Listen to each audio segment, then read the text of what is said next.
Bonjour, alors dans cette vidéo, nous allons voir ensemble comment réaliser cette petite muraille en 3D avec 3D Studio Max. Alors dans un premier temps, on va placer le modèle sheet directement dans notre vue 3D. Et donc pour cela, ici je vais quitter ma fenêtre, je vais prendre un plan. Je vais venir placer ici dans la fenêtre du front mon plan, un premier plan. Pour éviter les problèmes par la suite, je vais enlever la définition. Pour enlever la définition, vous avez ici les différents segments. Eh bien, il suffit de faire un clic droit sur les deux petites flèches et du coup, on retourne à la subdivision la plus basse. Donc, c'est un segment pour un segment. Une fois que c'est fait, on peut appuyer, si on veut, sur F3 au clavier pour afficher le mode de shading standard par défaut. Et ensuite, nous allons venir appliquer directement notre image. Alors pour appliquer l'image, je vais simplement baisser la fenêtre, récupérer mon image de base, venir reglisser sur l'icône ici dans la barre des applications de Windows, et on vient lâcher, donc dans notre vue de face, notre dessin. Alors notre dessin, pour l'instant, je vais mettre en plein écran. Notre dessin, pour l'instant, n'est pas encore à l'échelle. Pour le mettre à l'échelle, eh bien, je vais vous inviter à venir ici dans les paramètres et dans la modifier liste, on va aller rechercher un modificateur qui s'appelle UVWMap. Dans cet UVWMap, vous avez, si vous descendez ici, Bitmap Fit, donc la possibilité d'adapter les UV par rapport à une image bitmap. On va cliquer dessus. Je vais récupérer mon bureau et je vais prendre mon image. Donc on a ici une petite preview. Il suffit de faire ouvrir. Et donc là, il aura adapté mon image. Donc on voit que mon image sort un petit peu du champ. C'est pas grave du tout. Il suffit de venir ici sur la petite flèche, récupérer Gizmo et vous pouvez bouger votre gizmo. Si votre plan est trop petit, c'est possible, ou trop grand et vous voulez l'ajuster un peu, vous pouvez revenir ici sur Plane. D'accord? Il n'y a pas de message d'erreur, vous pouvez le faire sans aucun souci.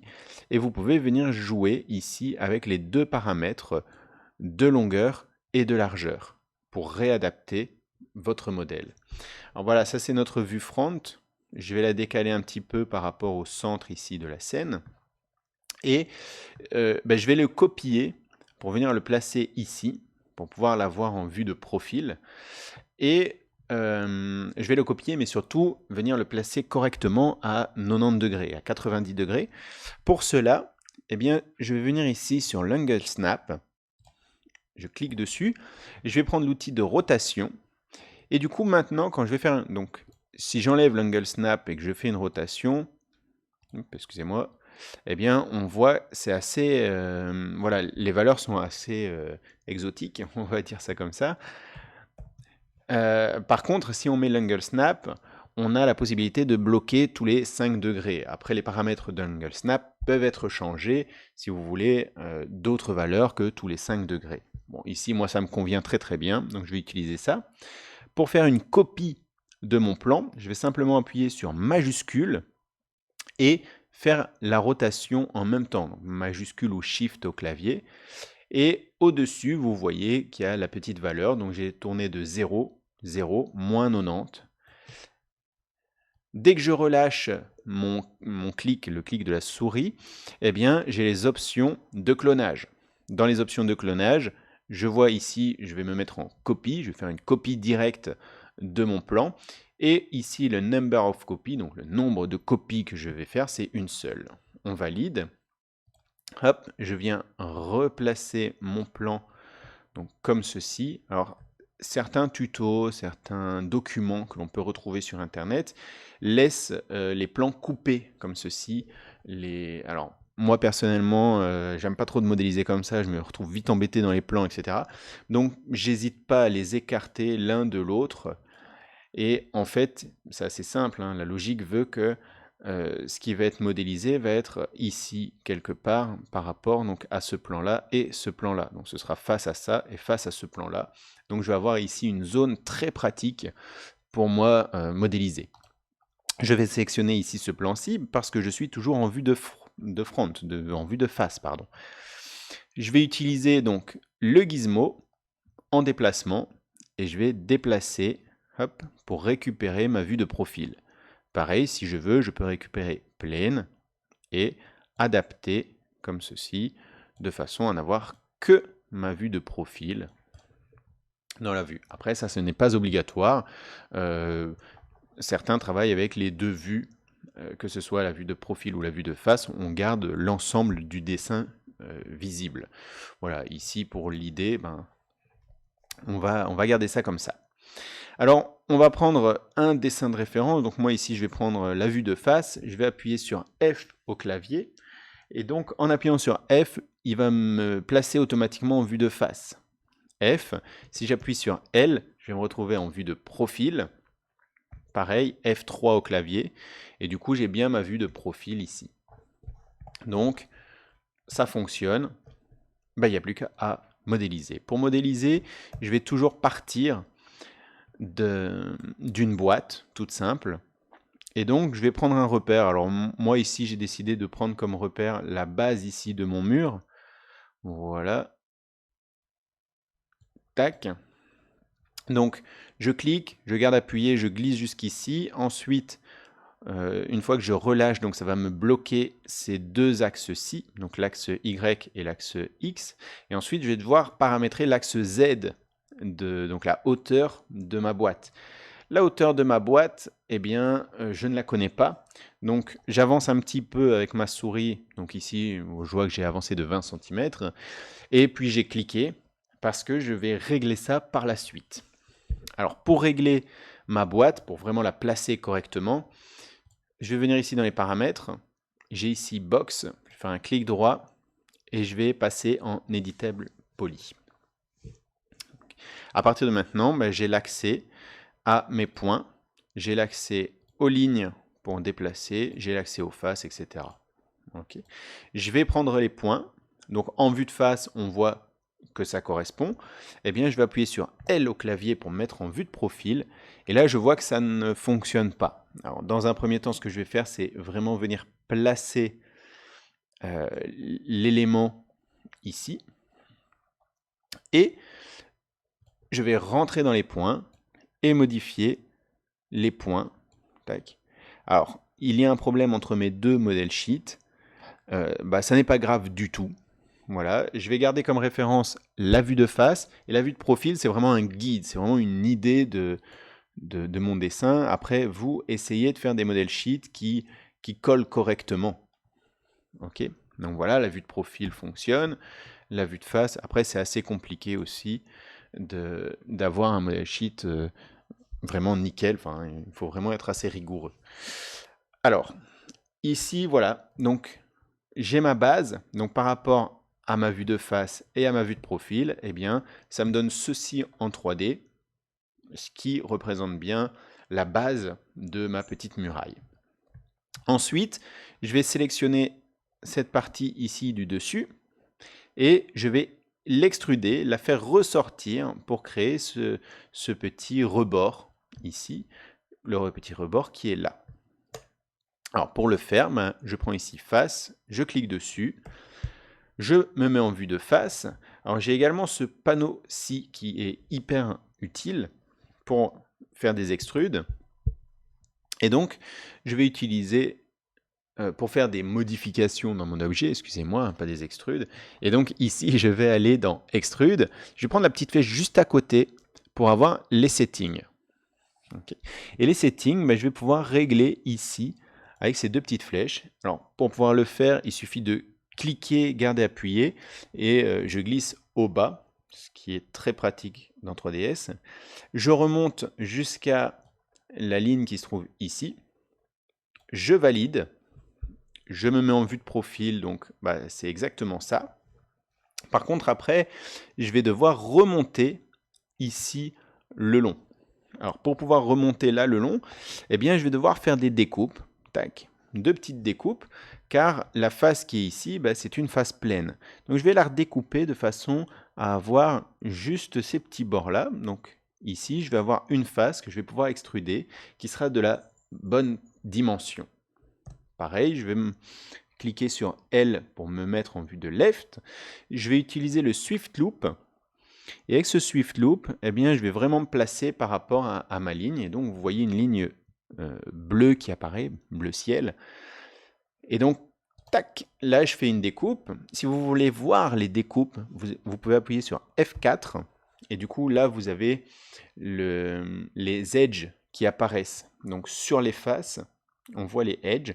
Et donc, tac, il suffit de faire nos découpes et on voit où sont placées vos découpes. Si jamais vos découpes ne sont pas bien placées, il vous suffit tout simplement d'appuyer sur CTRL-Z pour revenir en arrière et réeffectuer la découpe correctement. Tac. Une fois que c'est bon, eh bien, on va sélectionner la partie du milieu. Donc c'est la partie qui nous intéresse. Et en vue de face, parce que c'est à ce moment-là où je vois vraiment la géométrie, là où je dois m'arrêter, parce qu'en vue de profil, j'ai bien un trait ici un peu approximatif, qu'en vue de face, là, j'ai vraiment un dessin correct. Et donc là, je vais repartir sur Extrude. Donc vous avez les paramètres ici, vous les avez également ici, Extrude. Donc ça, c'est pareil, hein, la petite fenêtre qui est ici, c'est également les paramètres du Extrude. Et donc, je vais monter jusqu'à la base, ici, de ces petits montants. Je valide. Je vais appuyer sur F4 parce que ce qui a été fait dans une vue, donc dans la vue de profil où j'avais bien activé l'affichage de mes edges, de mes lignes, eh bien en vue de face, ça ne s'était pas fait automatiquement. Donc là, c'est à vous d'appuyer sur F4 pour que ça fonctionne. On va vérifier. Tac. Ah bah non. Tac. Voilà. Je vais utiliser le Swift Loop et je vais venir faire mes petites découpes. Tac. Tac. Tac. Tac. Voilà. Voilà. Voilà. Donc là, j'ai fait toutes mes petites découpes. Et donc, il me suffira tout simplement de sélectionner une face, en laisser une, et etc. Hop là, toujours en vue de face, eh bien, je vais refaire un extrude de façon à monter jusqu'au bout. Voilà. Et donc voilà, là j'ai modélisé ma petite muraille. Ce que je vais rajouter également, ce sont des petites briques pour spécifier vraiment que c'est des briques. Donc je vais me mettre en vue de face et là pour pouvoir voir au travers, eh bien je vais appuyer sur Alt X. Là je vois correctement au travers de ma pièce. Je vais venir prendre le petit plus et je vais venir rajouter des briques sur ma façade. Alors ces briques, pour pouvoir les créer, je vais utiliser l'autogrid. Comme ça, mon curseur va venir s'adapter par rapport à la face sur laquelle je suis. Okay, et du coup, je suis sûr que ça va bien se mettre sur mon mur, sur ma petite muraille. Donc j'appuie sur F pour revenir en vue de face. Je vais créer, tac, ma petite brique. Et je tire légèrement pour avoir de la hauteur. Alors la hauteur ici, je ne vois pas du tout. Donc du coup, je vais devoir me décaler pour voir si la hauteur de ma brique sera suffisante. Et donc là, je peux régler avec la height, la hauteur, pour avoir une brique qui est intéressante, pas trop grande, pas trop petite. Et là, c'est vraiment à vous de choisir. Hop. Une fois que c'est fait, on peut également faire Alt X sur cet élément-là, passer en éditable poly et venir adapter notre géométrie. Donc vraiment lui donner un côté un peu aléatoire. Ce que je vais faire également, c'est utiliser un Swift Loop, faire une découpe comme ceci, une découpe comme cela. Et voilà. Voilà. Voilà, comme ça je donne vraiment un petit style à ma brique. Alors, pour éviter de devoir recommencer et essayer d'avoir les mêmes dimensions au niveau des box que je vais créer, eh bien je vais simplement copier ma box par défaut. Donc je vais prendre ici l'outil Create, je vais appuyer sur majuscule et je vais déplacer comme ceci. Voilà. Tac, tac.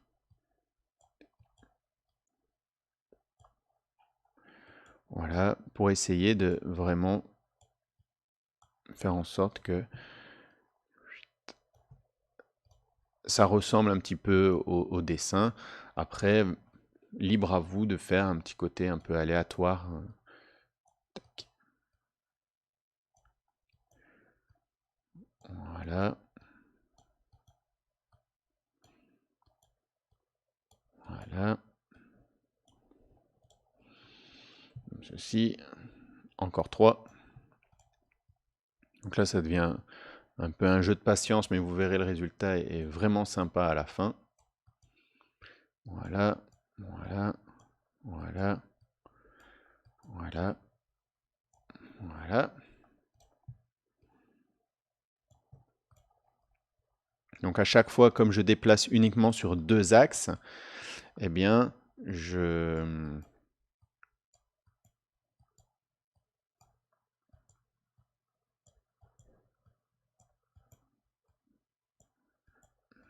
voilà. Comme je déplace à chaque fois sur 2 axes, ben, je suis sûr d'être toujours sur le plan, sur mon mur en fait, hein. J'ai juste fait des extrudes tout droit. Et donc là, je suis vraiment adapté à mon mur, il n'y a aucun souci par rapport à cela.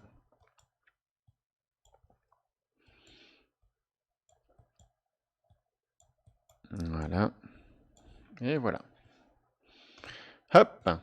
Donc maintenant, bah, tout étant Alt X, eh bien, je vais hop, hop, hop, faire en sorte que ça ne soit plus transparent et que ce soit visible. Et donc j'ai bien ceci. Ensuite, bah, ce que j'aime bien, c'est d'avoir des petites briques d'un côté. Je vais les rentrer un petit peu parce que je les trouve un peu grosses. Et je vais appuyer sur majuscule encore, enfin sur Shift, et faire passer mes briques de l'autre côté de mon mur. Et puis là, bah, au lieu de s'amuser à remodifier, remodéliser, etc., eh bien, je vais simplement les déplacer pour donner un petit côté un peu plus aléatoire, voilà, un peu différent, pardon. Donc ce sont les mêmes briques, mais c'est juste qu'elles sont disposées différemment. Voilà. Alors une fois qu'on a fini ceci, on va supprimer les modèles que l'on n'a plus besoin. Et on va, bah, je vais simplement faire un petit rendu, un petit truc sympa. Donc je vais prendre ici un plan que je vais mettre au sol. Hop. Et ensuite, bien, je vais me mettre en perspective, P au clavier. Voilà. Comme ceci. Tac. Alors à partir de là, on va utiliser donc le moteur par défaut de 3ds Max. Et donc c'est Arnold Render. Ce Arnold Render, pardon, ce Arnold Render, eh bien, ce que je vais faire, c'est bah, choisir des matières. Donc, je vais prendre une première matière ici, PBR Metal Roughness, hop, la mettre en verte pour le sol. Donc voilà, ici, je ne m'attarde pas trop sur les différents paramètres. On verra ça plus tard. Est-ce que c'est métallique? Non. Est-ce que c'est rugueux? Oui, c'est de l'herbe. Tac, et je vais simplement le placer sur l'herbe. Hop. Ici, ben, je vais dire ma muraille, elle va être légèrement jaune comme ça, donc gris-jaune. Voilà, gris-jaune. Métallique, ben non, ça n'est pas métallique. Et la rugosité, ben, c'est de la pierre, donc c'est juste un petit peu rugueux. Donc 0,8 par exemple, pour avoir un léger reflet. Et ensuite, ce que je vais faire, c'est les pierres qui sont à mettre en évidence. Eh bien, je vais simplement changer. Donc ici, je vais prendre un gris, pareil, mais je vais le mettre un petit peu plus foncé, voire un petit peu plus coloré. La rugosité, je vais faire la même chose, pardon, c'est 0,8. Important, 0,8 ne fonctionne pas sur 3DS.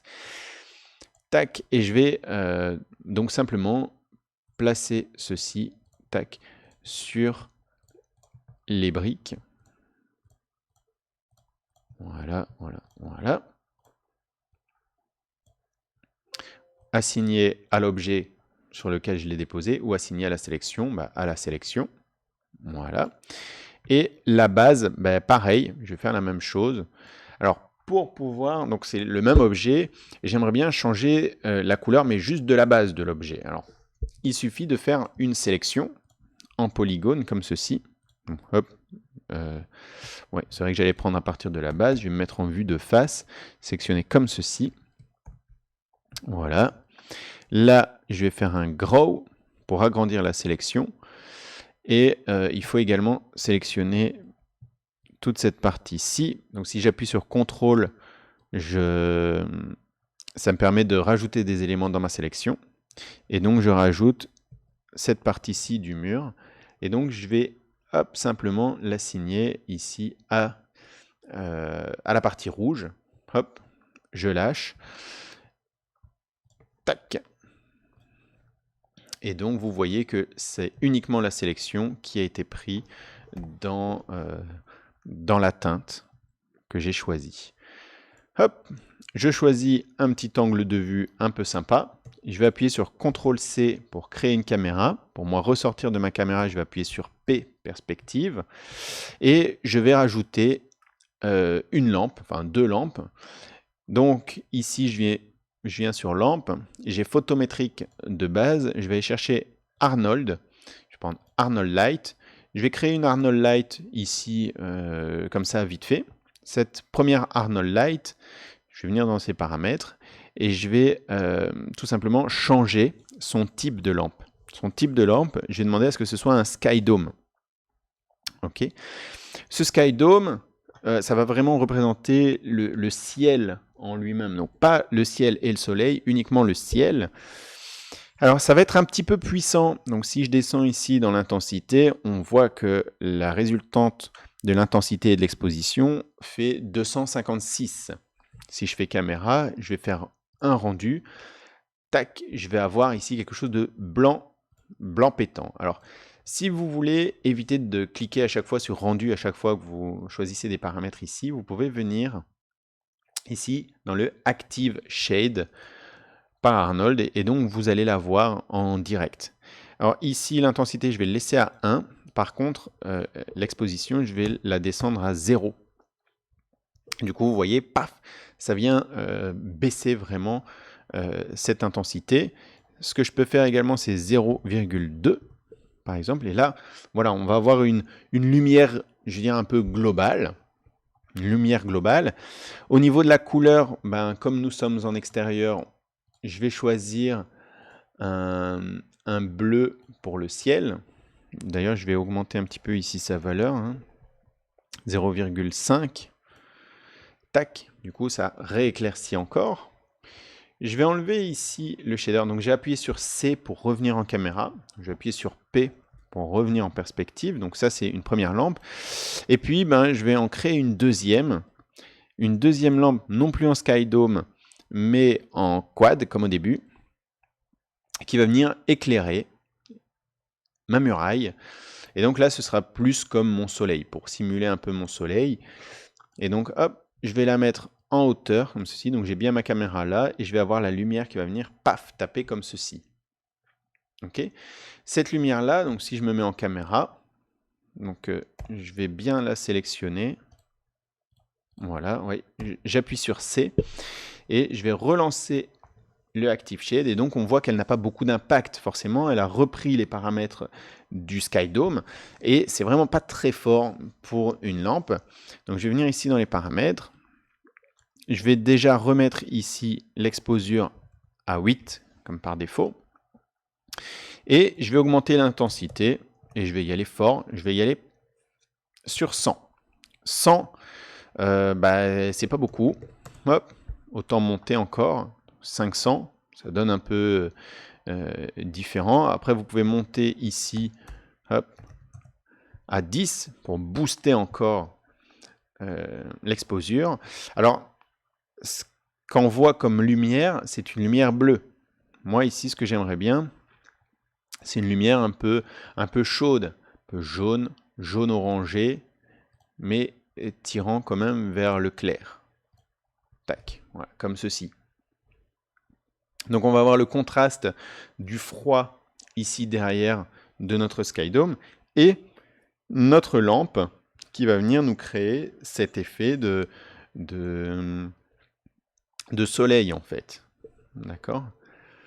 Et 750, on va encore booster un peu. Voilà, là on a vraiment quelque chose.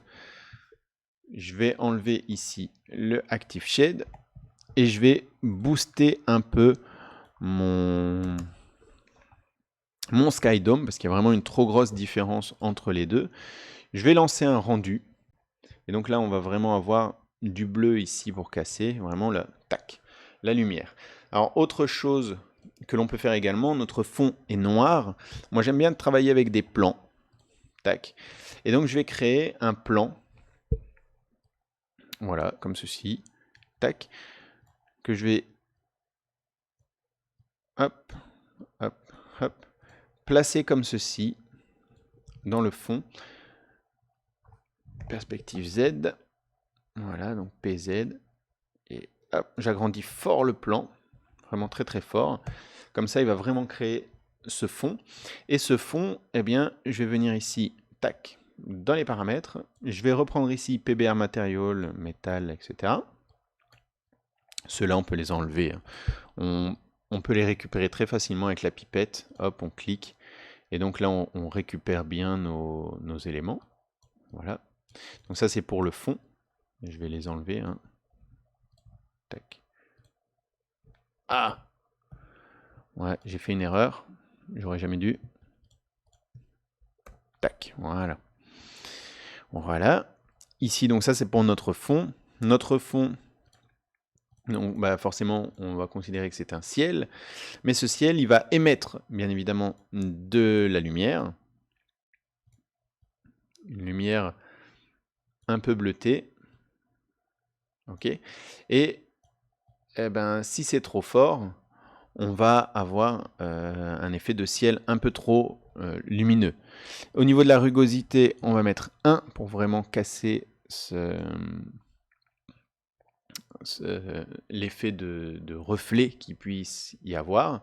Et donc voilà, hop, je viens placer ça comme ça, taf, sur mon ciel. Et puis maintenant, je vais faire un rendu. Alors en même temps, on va avoir le ciel qui va générer également un petit peu de lumière pour casser. Et donc voilà ma fameuse muraille avec un petit éclairage de base. Donc là, j'ai lancé le rendu. Je suis bien dans ma vue caméra. Et donc là, bah, mon ordinateur va faire son petit travail. Donc voilà pour la modélisation. C'est une modélisation simple. Une modélisation vraiment basique. C'est vraiment pour s'habituer. C'est un exercice pour dire de s'habituer vraiment à la modélisation dans 3D Studio Max. Donc voilà, j'espère que vous avez aimé cette vidéo. Si vous l'aimez, n'hésitez pas à mettre un petit pouce bleu. Et si ça n'est pas encore fait et que ça vous a plu, n'hésitez pas à vous abonner à ma chaîne. Voilà, merci beaucoup et à la prochaine pour une autre vidéo.